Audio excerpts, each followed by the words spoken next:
জায়গায় বিশ্বনবী দাঁড়িয়ে খুতবা দিয়েছিলেন, বক্তৃতা করেছিলেন, আর বলেছিলেন এমনি করে ও আমার সাহাবায়ে কেরামেরা শোনো ভালো করে, হয়তো দেখা যায় এটাই আমার জীবনের তোমাদের সাথে দেখা সাক্ষাৎ শেষ হবে, আর নয় এটাই যেন শুরু হবে। এরকম দেখা যায় আরে বিশ্বনবী মুহাম্মদ রাসূলুল্লাহ সাল্লাল্লাহু আলাইহি ওয়াসাল্লামের জীবনের শেষ যেন উমরা ছিল, সেই হজটা ছিল হজ্জাতুল বিদা, জীবনের শেষ যেন হজ।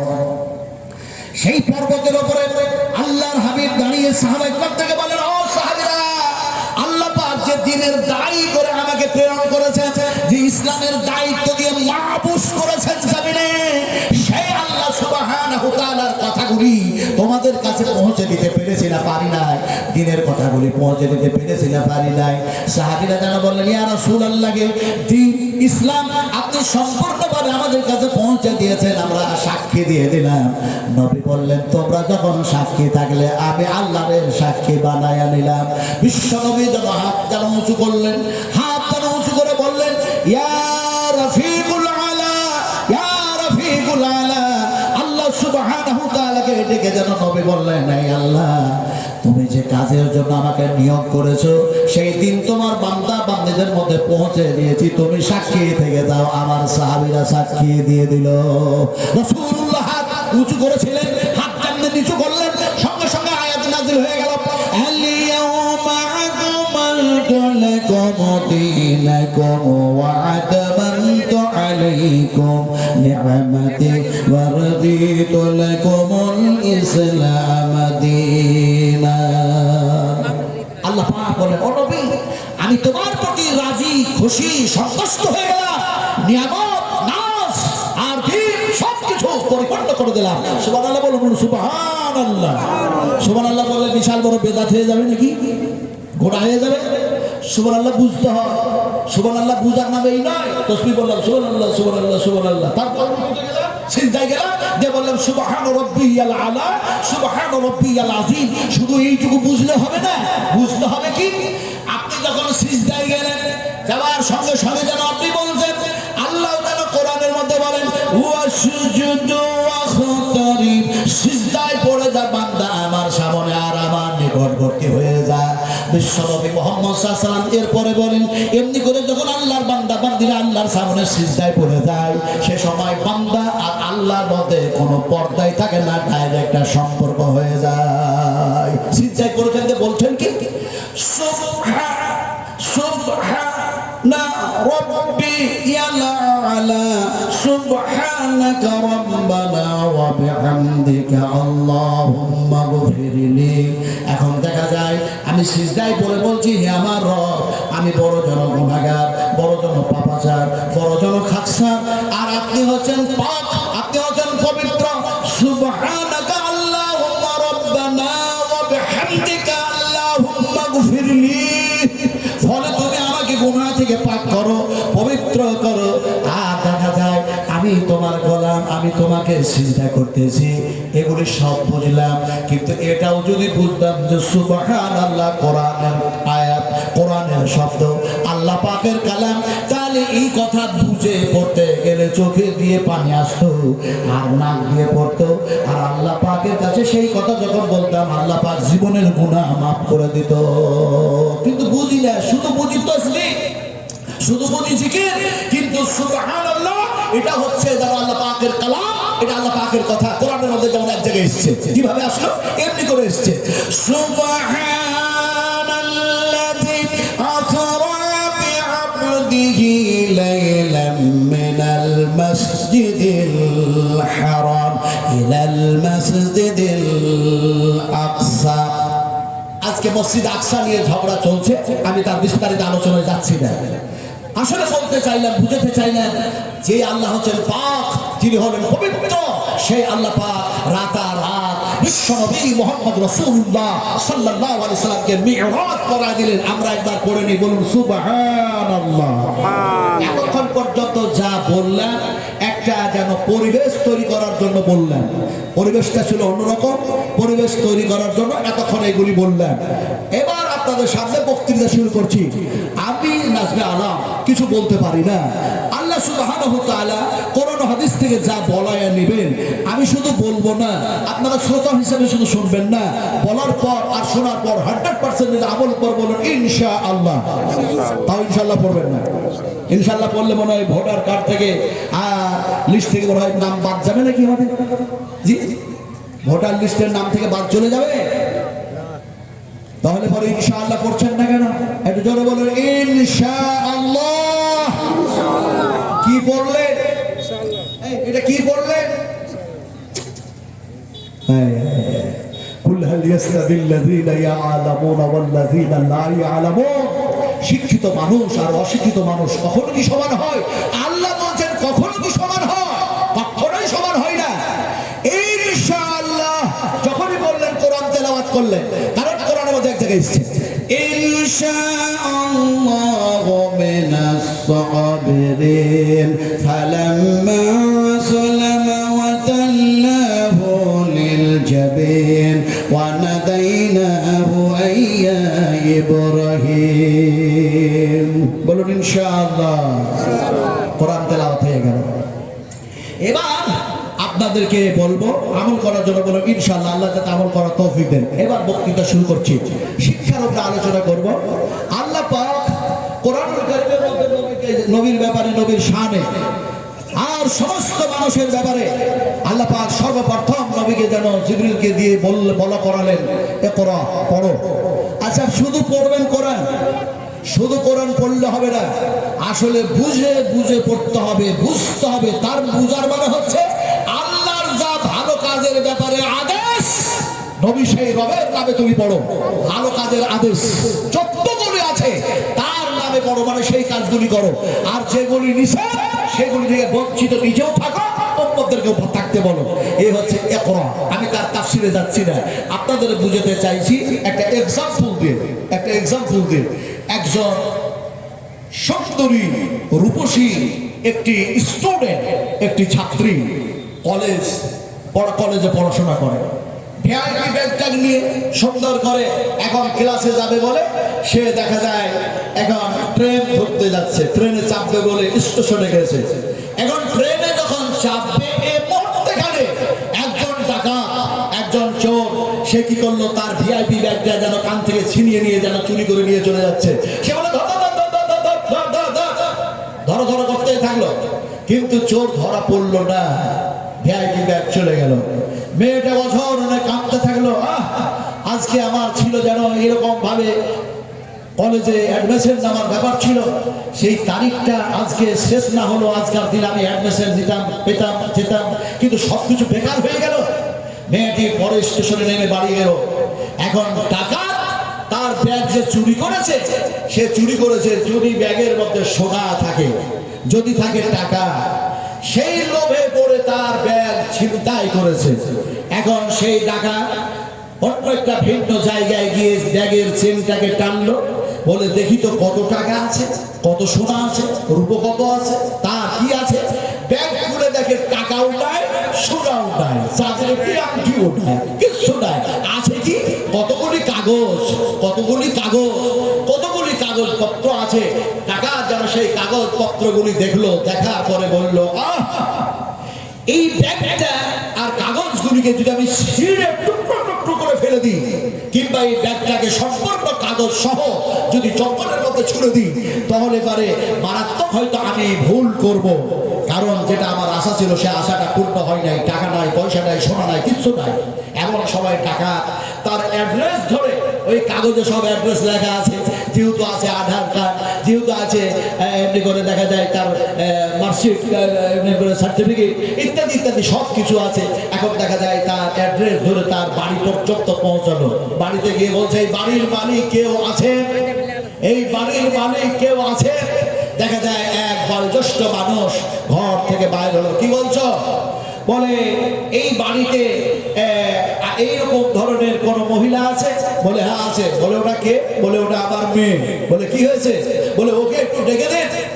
ডেকে দিল, ডেকে দেওয়ার বললো, আমি চোর, আমি চোর। আচ্ছা, এই সময় যদি কেউ চুরি করে আপনাদের সাথে বলে আমি চোর, আপনারা মারবেন না ছাড়বেন? কি করবেন? মারবেন তো? মারতে পারেন তো? মারতে পাওয়া যাবে তো? চোর চুরি করলে আপনি মারবেন, কতটা মারবেন, কিভাবে মারবেন, তার ইসলামের যে কাঠামো, ইসলামের যে সিস্টেম, ইসলামের যে আরকান, ইসলামের যে আহকাম, এগুলি না বুঝে যদি মারে তাহলে আপনি ভুল করবেন। আমি সে লম্বা সে ঘটনার দিকে যাচ্ছি না।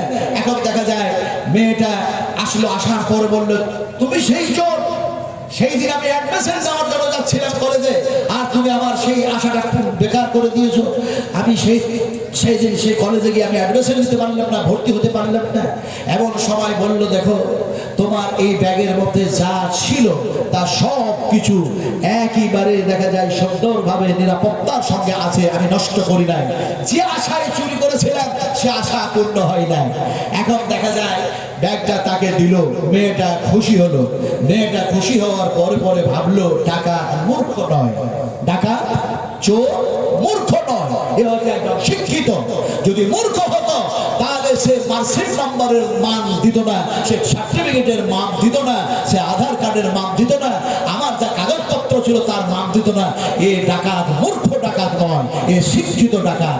এখন দেখা যায় ওই ডাকাতটা যদি শিক্ষিত না হয়ে মূর্খ হতো তাহলে কাগজ পেলে, যখন টাকাই পেলাম না, সোনাই পেলাম না, কিছুই পেলাম না, হয় কাগজগুলোকে রেগে ছিঁড়ে টুকরো টুকরো করে ফেলে দিত, মেয়েটার লাইফ, তার জীবন নষ্ট হয়ে যেত, অথবা কাগজ সহ ব্যাগটাকে জঙ্গলে ছুড়ে দিতে পারতো।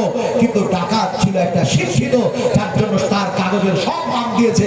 আজকে যদি আমরা মুসলিম হতাম, সব বিষয়ে শিক্ষায় শিক্ষিত, তাহলে আজকে মান দিতে পারতাম মাদ্রাসার, মান দিতে পারতাম মসজিদের, মর্যাদা দিতে পারতাম হাফেজদের, মর্যাদা দিতে পারতাম হাফেজাদের, মর্যাদা দিতে পারতাম আলেমদের, মর্যাদা দিতে পারতাম আলেমাদের, মর্যাদা দিতে পারতাম মুহাদ্দিসিনদের, মর্যাদা দিতে পারতাম মুহাদ্দিসাদের। কিন্তু আজকে আফসোস কি বাত হয় যে আমরা শিক্ষায় শিক্ষিত হতে পারি না। কুল হাল ইয়াস্তাবিল্লাযীনা ইয়ালামুনা ওয়াল্লাযীনা লা ইয়ালামুন। আসলে শিক্ষার ব্যাপারে একটা আপনাদেরকে ঘটনা শোনাই। একদিন এক সময় একটি স্টুডেন্ট, একজন ছাত্র, অত্যন্ত মেধা, অত্যন্ত ব্রিলিয়ান্ট, মাত্র যেন 10 বছরে কোরআনের হাফেজ হয়ে গেছে। আলহামদুলিল্লাহ পড়ুন। কি যে মানুষগুলো করে, একটু আলহামদুলিল্লাহ জোরে পড়ুন না ভাই। আপনারা যদি জোরে না বলেন আমার উল্টা কথা বলতে হবে। আচ্ছা, উল্টা ভাষা বুঝেন আপনারা? উল্টা, এই আপনারা উল্টা ভাষা বুঝেন তো? উল্টার বিপরীত কি বলুন দেখি? সিধা। হ্যাঁ, সিধা। সোজা। উল্টার বিপরীত, আর বিপরীতের যেটা আরেকটা বলে সেটা সোজা। হাজা সিরাতুল মুস্তাকিম। রাসূলুল্লাহ সাল্লাল্লাহু আলাইহি ওয়াসাল্লাম একটা দাগ টানলেন সোজা করে, আর ডান দিকে বাম দিকে ছোট ছোট দাগ টানলেন, আর বললেন এটা হচ্ছে সোজা পথ। এই পথে যারা জীবন বাস্তবায়ন করবে তারা যাবে জান্নাতের মধ্যে। আর ডান দিকে বাম দিকে যত দাগগুলি আছে এগুলো হলো শয়তানি দাগ।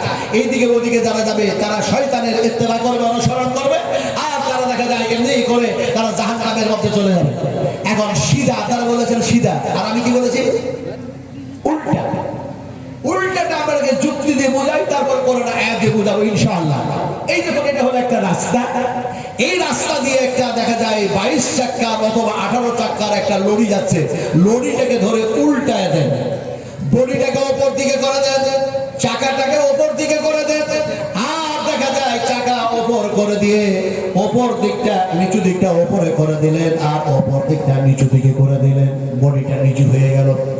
পৃথিবীর যত যেন ড্রাইভার আছে সমস্ত ড্রাইভারগুলিকে একত্রিত করুন, আর একত্রিত করে বলুন তোমাদের যা এক্সপেরিয়েন্স আছে, তোমাদের যা যোগ্যতা আছে, তোমাদের যা অভিজ্ঞতা আছে সব লাগায়া দাও, যে উল্টা গাড়িটা একটু চালায়া দেখাও, তারা কি সিধা করে চালাতে পারবে? পারবে? পারবে না তো? আল্লাহ পাক বলছেন তোমরা যদি কোরআনের উল্টা চলো, তোমরা যদি নবীর উল্টা চলো, আমি আল্লাহর আইনের উল্টা চলো, তাওহীদের উল্টা চলো, রিসালাতের উল্টা চলো, তাহলে আমি আল্লাহ কি করবো শোনো, তোমাদের উল্টায় দেব।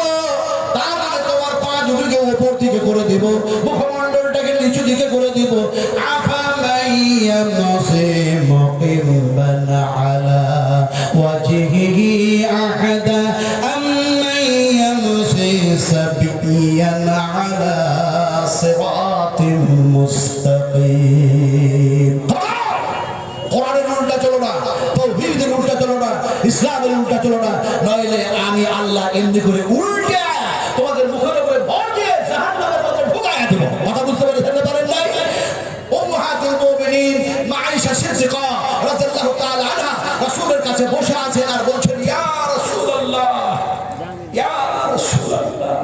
मुझे मंजूर नहीं है कि मैं तेरे शिकायत करूं, बात ही से बात निकल आती है तो मैं क्या करूं।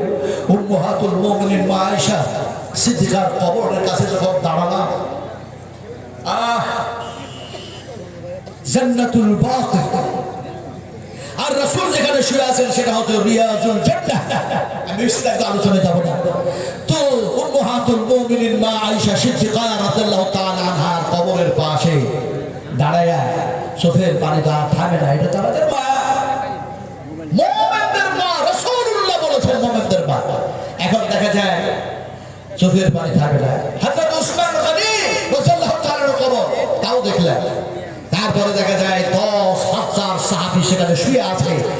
দেখা যায় কবরগুলি সব প্লেন লেভেল হয়ে গেছে, আর অনেক এখন কবর হয়ে গেছে। নবীর একটা হাদিস মনে পড়ে গেল, জান্নাতুল বাকিয়ার মধ্যে দাঁড়িয়ে দাঁড়িয়ে বলে হাদিস তো পড়েছি, কিন্তু দেখা যায় হাদিস পড়তে গিয়ে মনে পড়ে গেল বিশ্বনবী মুহাম্মদ রাসূলুল্লাহ সাল্লাল্লাহু আলাইহি ওয়াসাল্লাম বলেছেন জান্নাতুল বাকি, জান্নাতুল বাকি, জান্নাতুল বাকি। এই জান্নাতুল বাকিয়ার মধ্যে থেকে 70,000 মানুষ যেন দেখা যায় উঠবে, আর 70,000 মানুষ যেন বেহিসাব জান্নাতে চলে যাবে, রাসূলুল্লাহ বলেছেন।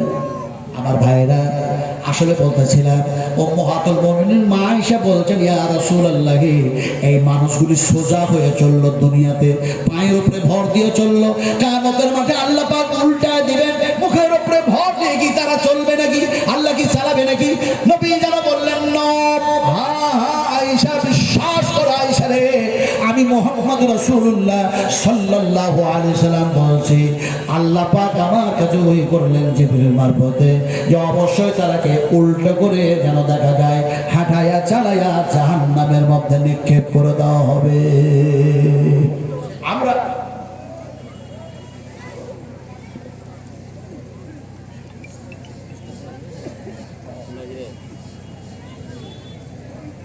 ভাই এটা কথা শোনো, 100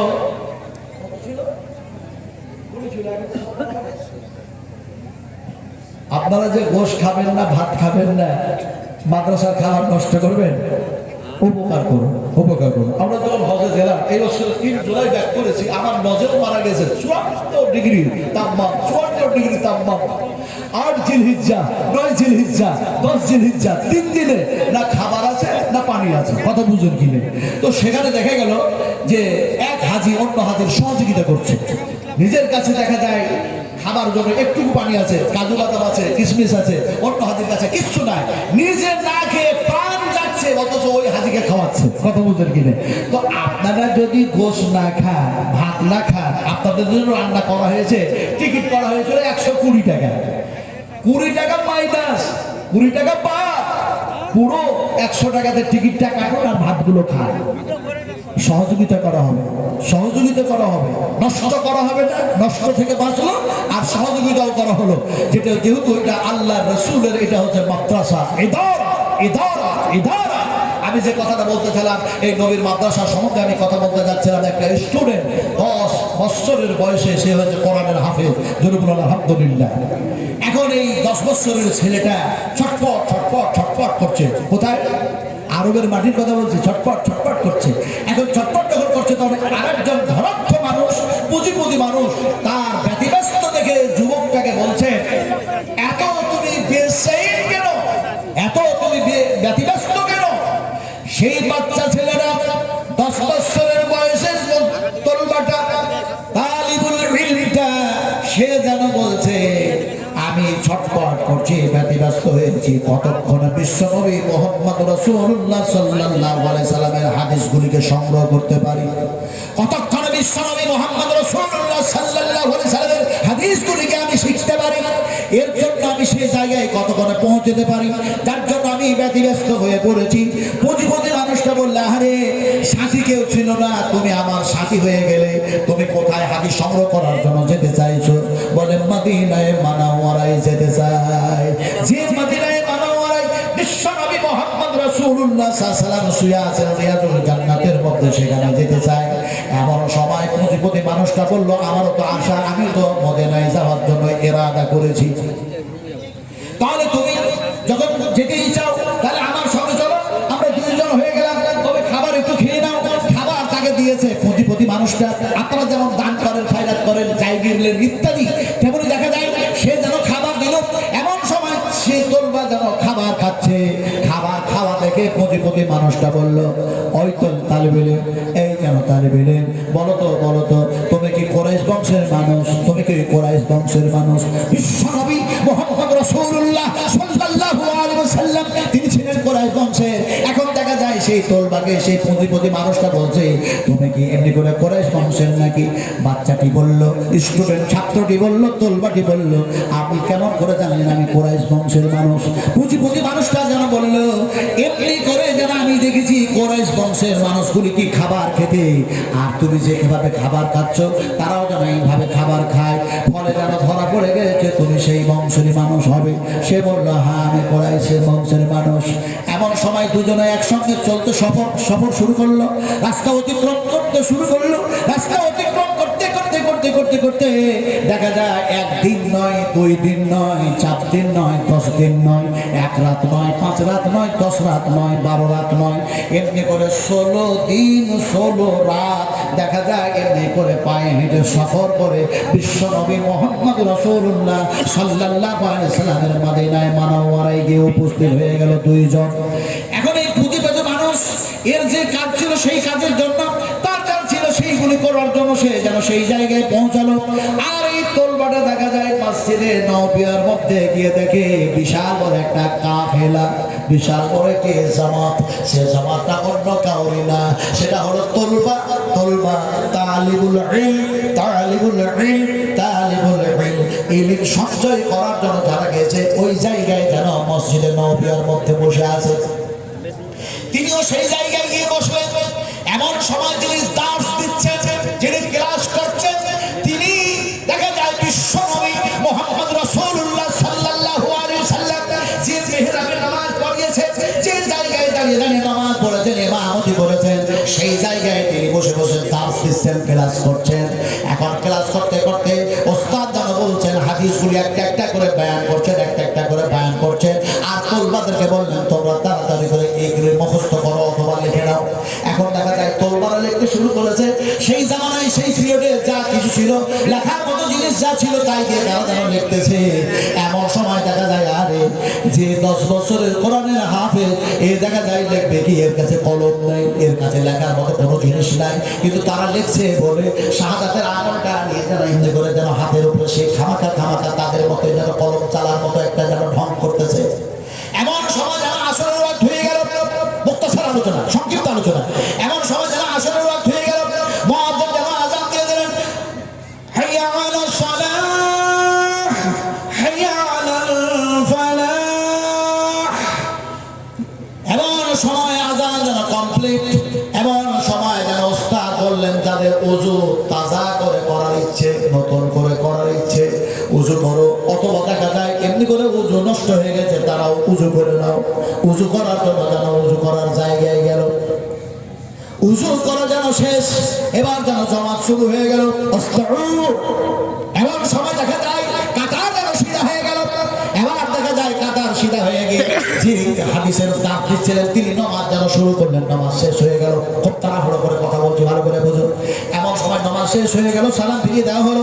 ওস্তাদ সে সময় যেন ছাত্রদেরকে বললেন, তোলবাদেরকে বললেন, আমি 100 করে হাদিস বয়ান করেছি, আমি 100টি হাদিস বয়ান করেছি, আমি 100টি হাদিস তোমাদের শোনিয়েছি, আমি 100টি হাদিস তোমাদেরকে পড়িয়েছি। সেই হাদিস তোমরা লিখেছো কি? যারা ছিল স্টুডেন্ট তারা সবাই তোলবারা বললো, হ্যাঁ লিখেছি বলে খাতা জমা করো, লেখা হাদিসগুলি আমার কাছে জমা করো। সবাই জমা করে দিল। কিন্তু যিনি 16 দিন 16 রাত এমনি করে পথ অতিক্রম করে গেলেন, 16 দিন 16 রাতে 16 বার কোরআনুল কারীম পড়তে পড়তে খতম করেছে, পড়েছে শেষ করেছে, আবার ধরেছে, পড়েছে শেষ করেছে, এমনি করে 16 বার সে কোরআন পড়তে পড়তে গিয়ে সেখানে গিয়ে যেন উপস্থিত হয়েছে। তাকে বলা হলো, তুমি কি এমনি করে হাদিসগুলি শুনো নাই, তুমি কি লেখো নাই? এমন সময় যেন এই তালিবুল ইলম এ যেন বলল, সাহেব আমি যেন দেখা যায় লিখেছি বলে, তাহলে তুমি খাতা জমা করো। এমন সময় বললে, আমি লিখেছি, খাতাতে লিখে নাই, পাথরের উপরে লিখে নাই, পাতার উপরে লিখে নাই, হাড়ের উপরে লিখে নাই, জমা করবো কি করে? বলে তাহলে লিখেছো কোথায়? এমন সময় সময় তলবাটা বলল, আমি এমন জায়গায় লিখে নিয়েছি যে জায়গাটা আল্লাহ ছাড়া কেউ দেখতে পাবে না। আমি যেন আমার সিনার মধ্যে সব করে নিয়েছি, মুখস্থ করে নিয়েছি। যেন বলুন সুবহানাল্লাহ। 100টা হাদিস আমি যেন হাফেজ, 100টা হাদিসের আমি শুধু এমনি করে হাফিজ হই নাই, এমনি করে যেন হেফজ করি নাই, আমার সিনার মধ্যে লেগে নিয়েছি। আমি কি বয়ান করে শোনাবো? 100টা হাদিস তিনি বয়ান করেছেন, 100টা হাদিসই যেন শুনিয়ে দিলেন, যেভাবে বলেছেন সেইভাবে যেন তিনি শোনায়া দিলেন। এমন সময় যেন ওস্তাদ জিজ্ঞেস করলেন, তুমি কে, কোথা থেকে আসছো? তার পরিচয় সব দিল। বলে, তুমি কেন এসছো? বলে, আমি এসছি আমি হাদিস সংগ্রহ করার জন্য, পড়াশোনা করার জন্য, যেন হাদিসগুলি যেন পড়াশোনা করবো, সংগ্রহ করার জন্য এসছি। বলে, কার কাছে এসছো, কাকে তুমি খুঁজতেছো? এমন সময় তলবাটা বলল, আমি যার কাছ থেকে হাদিস নিব তিনি অন্য কেউ না, তিনি হলেন ইমাম মালিক। ইমাম মালিক, ইমাম মালিক। এমন সময় ইমাম মালিক রাহমাতুল্লাহ আলাইহি বলেন, আনা ইমাম মালিক, আনা ইমাম মালিক, আনা ইমাম মালিক। এতক্ষণ পর্যন্ত তোমাদের সামনে যিনি দাঁত দিচ্ছিলেন তিনি যেন আমি ইমাম মালিক। এমন সময় এই তলবা পরিচয় দিতে গিয়ে বলেন, আমি ইমাম শাফিঈ, আমি ইমাম শাফিঈ রাহমাতুল্লাহ আলাইহি। আমার ভাইরা, আমার মায়েরা, আমার বোনেরা, আমার সোনারপুরেরা, ও ইন্ডিয়ার মানুষেরা, আজকে যদি এমনি করে কষ্ট করে, এমনি করে যদি তাকলিফ করে, এমনি করে মুসাফাত করে, এমনি করে জাদ্দুজিহাদ করে, জীবনের সাথে মোকাবেলা করে, যদি হাদিস সংগ্রহ করার জন্য 500 কিলোমিটার রাস্তা অতিক্রম করে যদি মদিনায় যায় পায়ে হেঁটে, তাহলে যে মাদ্রাসা আজকে কায়েম হয়েছে আপনাদের এই গ্রামে, এটা কাচর, এখন দেখা যায় কাচর, এই কাচরে যে মাদ্রাসা কায়েম হয়েছে, আমি নিজের চোখেও দেখেছি গত বছর, আপনারা অনেকে দেখেছেন, এবার আমিও দেখলাম। আরে মাদ্রাসা মাদ্রাসা হয়েছে, কত যে শত দেখা যায় ছোট্ট ছোট্ট বাচ্চারা, বড় বড় তলবারা পড়াশোনা করার জন্য ঘর ছেড়েছে, বাড়ি ছেড়েছে, মা ছেড়েছে, বোন ছেড়েছে, জন্মভূমি ছেড়েছে, আর সমস্ত জন্মভূমি ছেড়ে এই মাদ্রাসায় পড়ে আছে। এই মাদ্রাসার যেন অবস্থাটা দেখলাম আজকে এসে, মাদ্রাসার জানলাটা ঠিক নাই, মাদ্রাসা যেন পলেস্তারা হয় নাই, ইটগুলি যেন দেখা যায় বাইর হয়ে আছে। আজকে দেখা যায় এমনি করে যারা জন্মভূমি সব ছেড়ে বিশ্ব নবীর কারখানায় আসলো, সেই মাদ্রাসা তার প্লাস্টার করার প্রয়োজন আছে না নাই? জবাব আপনাকে দিতে হবে, আছে না নাই বলুন, একটু জোরে বলুন না ভাই, আছে তো? কি যে বলবো আপনাদেরকে, কি যে বলবো। মন্দির ভেঙে মসজিদ, মসজিদ ভেঙে মন্দির বানালো, টাকা দিয়েছে অনেকে, চাঁদা অনেক দিয়েছে, তার মধ্যে একটা লোক, 1 নম্বরের বেহায়া লোক, কথা বুঝেন কি রে, তার নাম হচ্ছে অক্ষয় কুমার। 11 কোটি টাকা দিয়েছে, 11 কোটি। আচ্ছা, অক্ষয় কুমারের যারা ফিল্ম দেখেন কিংবা তার কিছু দেখেন, তার প্রজেক্ট যেগুলো তৈরি হচ্ছে হামসা ভ্যান টান, সেগুলি খাওয়া যায় যাবে? খবরদার খাবেন না, খবরদার খাবেন না। কারণ এরা হচ্ছে ইসলামের শত্রু, এরা হচ্ছে তাওহীদের শত্রু, এরা হচ্ছে আলেমদের শত্রু, ওলামাদের শত্রু, কোরআনের শত্রু, ইসলামের শত্রু। 11 কোটি টাকা দিয়ে সে যেন সাহায্য করেছে মন্দির বানাবার জন্য। আরো অনেক নায়ক নায়িকা দিয়েছে, ভিলেনেরা দিয়েছে, এমনি করে মুকেশ আম্বানি টাটা কোম্পানি দিয়েছে। আমি সে কথা নেই বা বললাম। এর উত্তর ডক্টর জাকির নায়েক পাকিস্তানে এসে দিলেন। যদি বলে নারে তাকবীর, আমি যদি বলি নারে তাকবীর, ডক্টর জাকির নায়েকের সামনে আজকে অনেক ওলামারা অনেক কিছু ফতোয়াবাজি শুরু করেছে, কিন্তু দেখা যায় নরেন্দ্র মোদী আজকে মূর্তি পূজারী হয়ে বলছে আমি ভুল করেছি, তুমি ফিরে আসো আমার ভারতে। ডাক্তার জাকির নায়েক বলছে কখনোই নাই, অসম্ভব। আমি ভারতের মাটি থেকে দ্বীনের দাওয়াতের কাজ করে যতটা উপলব্ধি না হয়েছি, তার চাইতে শত শত গুণে আমি উপলব্ধি হয়েছি আমার মালয়েশিয়া থেকে। জনগণ আলহামদুলিল্লাহ, আরো জনগণ আলহামদুলিল্লাহ। তিনি পাকিস্তানে এসে জবাব দিয়েছেন, ডাইরেক্ট বলেন নাই এই 11 কোটি এই দিয়েছে, 10 কোটি এই দিয়েছে, 8 কোটি এই দিয়েছে, এ কথা তিনি বলেননি। তিনি ইনডাইরেক্ট কথা বলেছেন যে দ্বীনের দাওয়াত দিয়েছি নন মুসলিমদের কাছে, আর যে ক্যামেরাগুলি আমার কাছে আছে তার মধ্যে একটি ক্যামেরার দাম হচ্ছে 12 কোটি টাকা। জনগণ আলহামদুলিল্লাহ। 11 কোটি টাকা দিয়ে তোরা মসজিদ ভেঙে মন্দির বানাবি, আর তোদের মতো মানুষগুলিকে আল্লাহ পাক আমার মাধ্যম দিয়ে 12 কোটি, একটা ক্যামেরা নয় অনেক ক্যামেরা এরকম আছে, তা দিয়ে আমি দ্বীনের দাওয়াত দিয়ে ইসলাম কবুল করবো। জনগণ নারে তাকবীর, আরো জনগণ নারে নারায়ে তাকবীর। আমার ভাইরা, আমার মায়েরা, আমার সোনারা, আজকে আপনারাকে দেখাতে হবে যে মাদ্রাসা বিশ্বনবীর মাদ্রাসা, এটা প্লাস্টার হয় না, আমরা প্লাস্টার করতে চাই। মাদ্রাসায় দেখা যায় এমনি করে ইট পাথরের দরকার আছে তা দিতে চায়। এক কথায় মাদ্রাসার যা প্রয়োজন আছে, অভাব আছে, এই অভাব আমরা মোচন করতে চাই, বলুন ইনশাআল্লাহ। একটু জোরে বলুন ইনশাআল্লাহ। অভাব মোচন করতে চাই, বলুন ইনশাআল্লাহ। আমার ভাইরা, আমার সোনারা, কথা বলতেছিলাম, যদি ইমাম শাফিঈ রাহমাতুল্লাহ আলাইহি যদি এত কষ্ট করে, এত যেন দেখা যায় ক্লান্ত হয়ে তিনি যদি দেখা যায় এমনি করে মদিনায় যান হাদিস সংগ্রহ করার জন্য, আমাদেরকে 500 কিলোমিটার রাস্তা, এমনি করে 5000 কিলোমিটার রাস্তা সফর করা লাগে না। এলাকায় এলাকায় মাদ্রাসা হয়েছে, তার মধ্যে কাচন মাদ্রাসা, এরকম একটা প্রস্তুতি হয়েছে যে মাদ্রাসার খুব অভাব, এই মাদ্রাসার খুব প্রয়োজন, টাকার প্রয়োজন, পানির প্রয়োজন, সিমেন্টের প্রয়োজন, ইটের প্রয়োজন। মুসলমান তা সেই প্রয়োজনগুলি, সেই অভাবগুলি মোচন করবে তাদের রক্ত দিয়ে। যেমন বিশ্বনবী মুহাম্মদ রাসূলুল্লাহ সাল্লাল্লাহু আলাইহি ওয়াসাল্লাম আল্লাহর কসম খেয়ে বলে, ওয়াল্লাহি ওয়াল্লাহি ওয়াল্লাহি ওয়াল্লাহি, বিশ্বনবী মুহাম্মদ রাসূলুল্লাহ সাল্লাল্লাহু আলাইহি ওয়াসাল্লাম যখন ছুটে ছুটে ছুটে ছুটে যাচ্ছিলেন, আর যখন তাকে পাথর মারা হচ্ছিল, গোটা শরীরের রক্তগুলো যেমন টোপে টোপে টোপে টোপে পড়তেছিল, বিন্দু বিন্দু হয়ে পড়তেছিল, তারপরে তিনি যে জায়গায় গিয়ে আশ্রয় নিয়েছিলেন, সেই জায়গায় দেখা যায় আঙ্গুরের রস যে পান করেছিলেন, দেখা যায় সেই জায়গাটা আজও যেন বিধার সর্বনী, আজও যেন চিহ্নিত টাইপের মাটিতে দেখা যায়। বিশ্বনবী মুহাম্মদ রাসূলুল্লাহ সাল্লাল্লাহু আলাইহি ওয়াসাল্লামের সেই রক্ত দেখে এমন একজন যুবক, এমন একজন তরুণ, এমন একজন মানুষ, তিনি যেন বললেন, আপনি আঙ্গুরের রসটা খান। নবী বললেন বিসমিল্লাহ। আমি সম্পূর্ণ কথা বলতে চাচ্ছি না, যেহেতু লম্বা হয়ে যাবে ওয়াজ। যদি আমি এভাবে ওয়াজ করতে থাকি ফজরের অর্থ হয়ে যাবে, ইনশাআল্লাহ কোরআনের আয়াতের অভাব পড়বে না, হাদিসের অভাব পড়বে না। আপনাদের সামনে বলতেই থাকবো, কথা বলছেন, অত সময় আমার হাতে নেই। আমাদের আজকে প্রধান বক্তা রিয়াজুল ইসলাম ভাই আমার আছেন, উনি অপেক্ষা করছেন কতক্ষণ ওনাকে ডাকা হয়। কথা বলছিলাম, খুব তাড়াহুড়ো করে বক্তব্য আছে।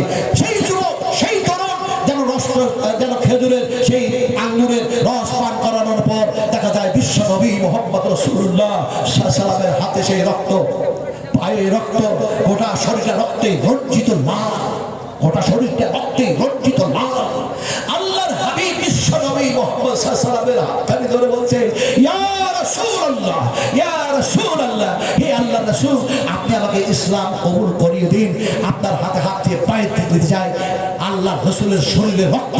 আর সেই সাহাবী দেখা যায় হাত লাগালেন, তার হাতেও যেন নবীর রক্তগুলি তার হাতেও লেগে গেল।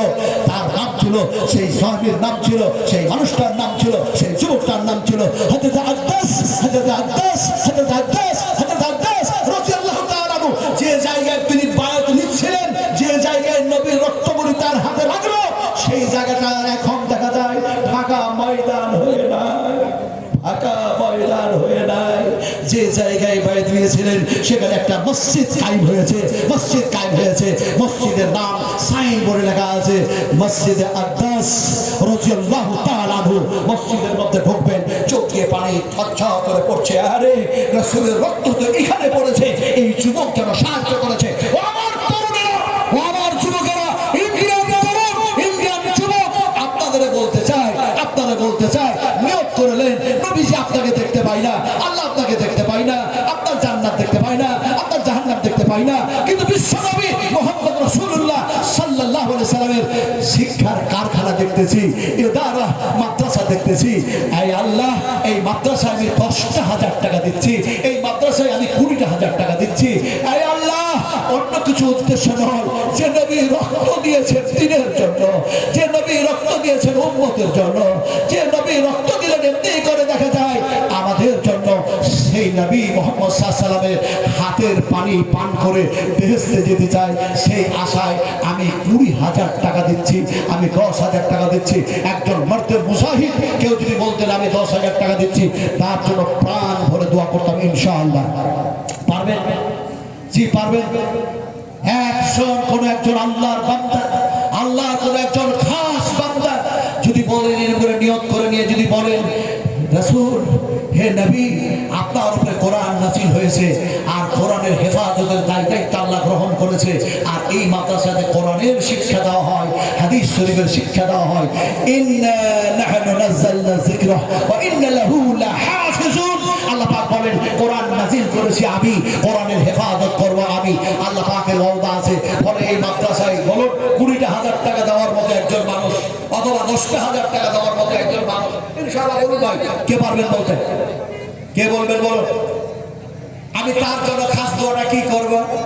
বুখারী শরীফের হাদিস, আল্লাহর কসম খেয়ে বলে বিশ্ব নবী আল্লাহ, কি নাম আপনার? মেহের আলী ভাই, ডক্টর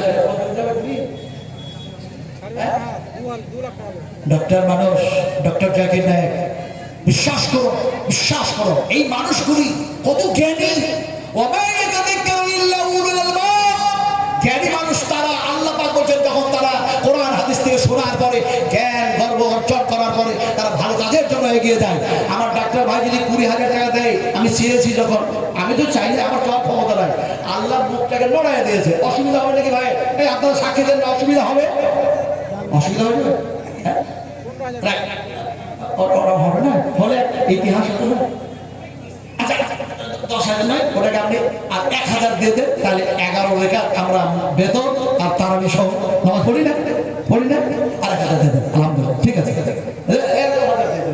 আলহামদুলিল্লাহ, আলহামদুলিল্লাহ, হাইয়াকাল্লাহ, বারাকাল্লাহ, জাযাকুমুল্লাহু খাইরান। ও এই ভাইজান ভালো আছে? কুড়ি পড়তেন ভাই, করুন করুন অবশ্যই। তাহাজ্জুদের নামাজ পড়তে গেলে কেউ দেখে না, চোখ দিয়ে পানি পড়ছে, আল্লাহর ভয়ে কানে, আল্লাহর ভয়ে ক্রন্দন করে। শীতের সময় পানি নেড়ে বাড়ির ছেলেরা মেয়েরা ঘুমিয়ে থাকে। আল্লাহ পাক বলছেন উদুনি আস্তাগফির লাকুম, ডাকো আমাকে, প্রয়োজন আছে চাও আমার কাছে। আল্লাহর কসমকে বলছি, ইনি যদি 20,000 টাকা দেন, আল্লাহ বলছে 20,000 নয়, আমি আল্লাহ তোমাকে জিরো থেকে হিরো বানিয়েছি, আমি 20 কোটি টাকারও মালিক বানাতে পারি। আল্লাহ পারে না? পারে না? আল্লাহ বলছে ওয়াতারযুকু মান তাশা বিগাইরি হিসাব। আমি নবীর যে সমস্ত জায়গাগুলো দেখে আসলাম, অনেক কথা শোনাবার ছিল, আমার শোনার তোমরা যদি 20 করে দিতে খুব ভালো হতো। একটু করেন, একটু করেন, মেহেরবানি করুন, মেহেরবানি করুন। এই হাত দিয়ে মুলতাজাম, মুলতাজাম যেটা হাতের বলা হয় সোনা লেগে, আল্লাহ পাক সেই চোখটা হাত রাখি করেছে। আপনার হাত দিয়েছি, মুসাফা করেছি, একটু করে দেন, করে দেন। আল্লাহর রাস্তায় নবীর রক্ত। এই দেখুন কি বলছে, আমি তো চিনিতে জানি না, বলছে আপনি কথা করে দিচ্ছি। 15 করেন, 15। হ্যাঁ কত করবো? 15, 15 সবাই বলছে আমার সবাই। এতগুলি মানুষের দোয়া কবুল হয়ে গেছে। ফেরেশতারা বলছে আমিন, আল্লাহ তুমি কবুল করলো। ফেরেশতারা বলেছে 15 করে দেন, করে দেন, একটু করে দেন। আপনি এত সুন্দর মানুষ, এই কিরকম হাসছেন দেখুন। আল্লাহ রাসূল বলেছেন হাসি মুখে কথা বললে 7টা সমতুল্য নাকি হয়ে যায়। সুবহানাল্লাহ। আমি কি হাদিস ছাড়া কথা বলছি মিয়া? হাদিস ছাড়া কথা বলছি? আল্লাহর কসম কে বলছে, এই দেখেন আলহামদুলিল্লাহ 15 করে দিলেন। আপনারা খুশি না খুশি? কেউ খুশি হোক চায় না, ফেরেশতারা খুশি হয়ে গেছে। আর দোয়া যারা করছে, যারা মাসুম, যারা বেগুনাহগার, যারা নিষ্পাপী, ফেরেশতারা দোয়া করতেছে। দোয়াটা কি? আমি মুসাফির মানুষ, সেই দোয়াটা পড়ছি, আপনারা আমিন আমিন করবেন, শুধু আমিন আমিন করবেন। ফেরেশতারা দোয়া করছে, সেই দোয়াটা এখন আমি করছি, আমিন আমিন করুন। ও রব্বানা ওয়া'আদখিলহুম জান্নাতি আদনিল্লাতি ওয়া'আদতাহুম ওয়া মান সালাহা মিন আবাইহিম ওয়া আজওয়াজিহিম ওয়া যুররিয়াতিহিম ইন্নাকা আনতাল আজিজুল হাকীম। বলুন আমিন, আরো জোরে আমিন। ফেরেশতারা দোয়া করতেছে, আল্লাহর কসমকে বলছি। ফেরেশতা বলছে যারা আমলে সালেহ করতেছে, তাদের ছেলে মেয়ে সন্তান সন্ততি পিতা মাতা আল্লাহর আগে জান্নাতের মধ্যে ঢুকাইয়া দাও। ওয়াদখিলহুম জান্নাহ।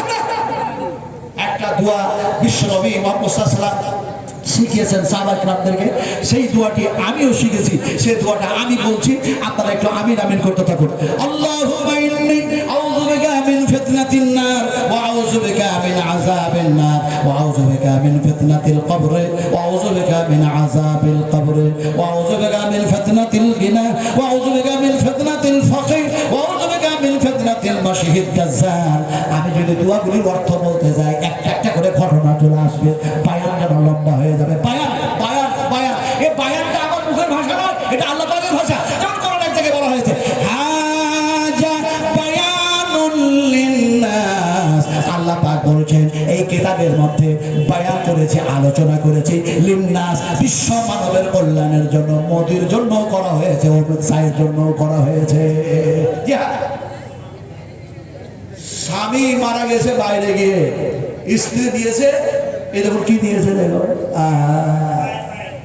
পায়ের যেন পায়ের তোরা খুলে দিয়ে দিয়েছে। আরে এই চাঁদি রূপো সোনা এগুলি কি জান্নাতের চাইতে বেশি এগুলির দাম? বিশ্বনবী মুহাম্মদ সাল্লাল্লাহু আলাইহি ওয়াসাল্লামের রক্তের চাইতে কি বেশি দাম? বিশ্বনবী মুহাম্মদ সাল্লাল্লাহু আলাইহি ওয়াসাল্লামের চোখের পানি ঝরছে তার চাইতে কি বেশি মূল্য? কখনোই না, কখনোই না। অথচ আমার মা বুঝতে পেরেছে স্বামী জমা হয়ে গেছে আল্লাহর কাছে, আমারও জমা হওয়া লাগবে। ফলে এই যেন পায়েল, এই যেন পায়েল তোরা আমি আর রাখবো না, নবীর মাদ্রাসায় দিয়ে দেব। এই আল্লাহ, জানি না স্বামী তিনার কোন অবস্থায় আছে, তার কবরটাকে উজ্জ্বল করে দাও, আলোয় আলোকিত করে দাও।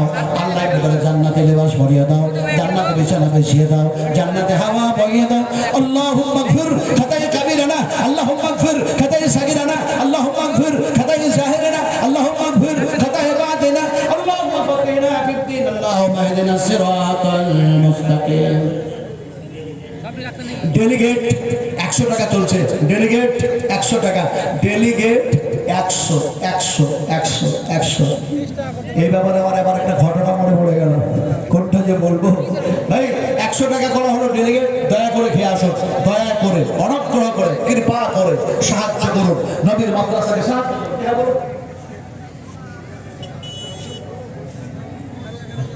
আমাদের এমএলএ সেদিন দেখলাম এক এমএলএ জালসা করতে গিয়ে আপনার বসিরহাটের এমএলএ আপনার হাজী নুরুল ইসলাম সাহেব মারা গেলেন। তো ওনার সাথে আমি অনেকবার মঞ্চে দেখা সাক্ষাৎ হয়েছে। তো যা সেদিকে কথা না বাড়িয়ে বলছিলাম, এখানকার এমএলএ আসতে পারেন না, গৌতম পালের ভাইয়েরা আমি অনেক সময় যারা শুনতে পাই, যেহেতু আমি আলেম হলেও কিছু মনে করবেন না যে হাত করে ক্ষমা চাইছি, একটু নেতাদের কাছে কাছাকাছি হয়ে যায় অনেক সময়। যখন new town, Rajarhat new town, আপনার চিনাপাড়, এমনি করে দেখা যায় পার্ক সার্কাস, এমনি করে দেখা যায় এমনি করে রাজারহাট, বিভিন্ন জায়গায় যখন বক্তব্য রাখতে যায় বড় বড় নেতারা জমা হয়। বলে এসছে কে? বলে ঝাড়খণ্ড থেকে। বলি উনি কেমন মানুষ? দেখে কালো মানুষ, সাদা মানুষ তো না। আচ্ছা কালো মানুষ বলে কি খারাপ? এই কালো মানুষ বলে কি খারাপ? আর সাদা মানুষের দাম খুব বেশি। এখন বলুন তো, যার পায়ের জুতার শব্দ শুনতে পেলেন নবী জান্নাতের মধ্যে, সেই মানুষটা কালো ছিল না সাদা ছিল? এই সেই মানুষটাকে হযরতে বেলাল, হযরতে বেলাল, হযরতে বেলাল, হযরতে বেলাল হাবশী, হাবশী, হাবশী কোরআন আল্লাহ তাদের জন্য, তার জন্যই বলেছেন, তার জন্যই বলেছেন তুমি ছিলে সংখ্যায় কম। আর বেলাল তোমাকে মারছিল, তোমাকে বেঁধে বেঁধে মারছিল, তোমাকে পিটাচ্ছিল। আমি আল্লাহ বলছি তোমাকে দিলাম শক্তি, তোমাকে দিলাম ক্ষমতা। ও কথা কোরআনের মধ্যে এসছে, আমি সে আয়াতগুলো পড়তে চাইছি না আর বলতেও চাইছি না। ওই যে مستضعفون في الأرض تخافون أن يتكتفكم الناس। ব্লক সভাপতি মহসিন সাহেব কই? ব্লক সভাপতি মহসিন, ইন্নাল্লাহা ইউহিব্বুল মুহসিনিন। তারা মহসিন হয়, ভালো কাজ, ভালো মানুষ হয়, সলিহিন হয়, আল্লাহ পাক তাদেরকে মহব্বত করেন। যেমন সুবহানাল্লাহ। আমি কি দলিল ছাড়া কথা বলছি নাকি আপনারা? আলহামদুলিল্লাহ, সুবহান আলহামদুলিল্লাহ, আলহামদুলিল্লাহ, সুবহান আলহামদুলিল্লাহ। যা বলছি, যা বলছি মুখ দিয়ে আল্লাহ পাক যা বলাচ্ছে শুধু বলছি না, শুধু শোনাচ্ছি না। ডান দিকে বাম দিকে ফেরেশতা যারা আছে তারা যারা লিখতেছে মায়ালফিযু মিন কাওলিন ইল্লা লাদাইহি রাকীবুন আতীদ ইয ইয়াতালাক্কাল মুতালাকিয়ান আনিল ইয়ামিন ওয়া আনিস শিমাল কাঈদ মা ইয়ালফিযু মিন কাওলিন ইল্লা লাদাইহি রাকীবুন আতীদ ওয়া জাআ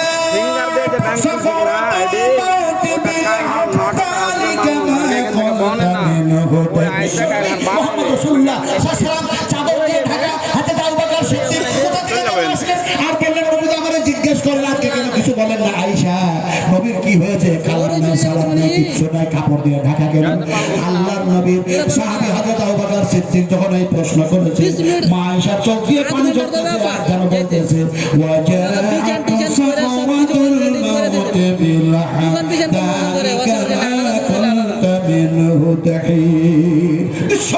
দুনিয়া থেকে আমার সিনার মধ্যে একবার মুখ ভরছে, একবার রানের উপরে মুখ রাখছে। আমি এই হাদিসের ঘটনা বয়ান করবো কখন? আমার হাতে বয়ান করার সময় নাই। আপনারা কালেকশনের জন্য নিয়ে এসছেন, কালেকশনই করে যান, অন্য সময় কি সুন্দর মানুষটা দেখো।